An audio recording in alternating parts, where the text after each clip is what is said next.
तो मान लो सर इस डायरेक्शन में मैंने इसे डिस्प्लेस करा, बात को समझ, इस डायरेक्शन में मैंने इसे डिस्प्लेस करा, इस डायरेक्शन में मैंने इसे खींचा है, तो सर रिस्टोरिंग फोर्स कहाँ लगेगा?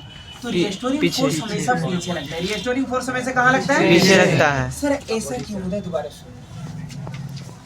दोबारा सुनो। मैंने कहा कि कोई स्प्रिंग है, जब आप इसे इलोंगेटेड करोगे, जब आप इसे डिस्प्लेस करोगे, तो रिस्टोरिंग फोर्स हमेशा उसके अपोजिट लगता है।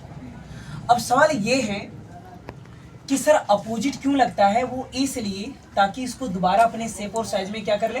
गेन कर ले। अगर इक्वेशन याद होगा आपको, तो सर आपने पढ़ा होगा, spring force is directly proportional to the displacement. Proportional हटने से कांस्टेंट आता है, कांस्टेंट के तौर पे क्या आता है? इनटू एक्स, के इनटू एक्स माइनस लग जाएगा। बताओगे ये इक्वेशन अभी भी रॉन्ग है। माइनस लगेगा सर, माइनस लगेगा सर, क्योंकि सर दोनों का डायरेक्शन अपोजिट, और अपोजिट होने के कारण माइनस। क्या मेरी बात समझ में आया? Yes sir. तो अब ध्यान देने वाली बातें ये है कि सर यहाँ पे K का मतलब, तो K का मतलब स्प्रिंग कांस्टेंट। K का मतलब क्या था? Spring constant. Spring constant. और स्प्रिंग कांस्टेंट है। यहाँ से अगर आप K निकालोगे तो F by x, F by x. Force का क्या होता है? न्यूटन। और डिस्प्लेसमेंट का मीटर।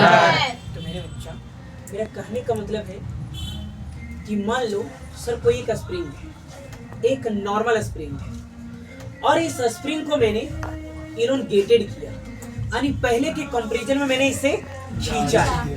अगर डिस्प्लेस इस डायरेक्शन में किया है तो स्प्रिंग फोर्स हमेशा इसके अपोजिट लगेगा। और किसी भी स्प्रिंग को खींचने पे या स्प्रिंग को दबाने पे स्टोर्ड पोटेंशियल एनर्जी 1/2 के डेरिवेशन करेंगे, थोड़ा ज्यादा टाइम लगेगा, इसलिए इस चीज को मैं सर डायरेक्ट बता रहा हूँ कि किसी भी स्प्रिंग को खींचने पे या स्प्रिंग को दबाने पे स्टोर्ड होने वाली पोटेंशियल एनर्जी का फॉर्मूला था 1/2 kx²।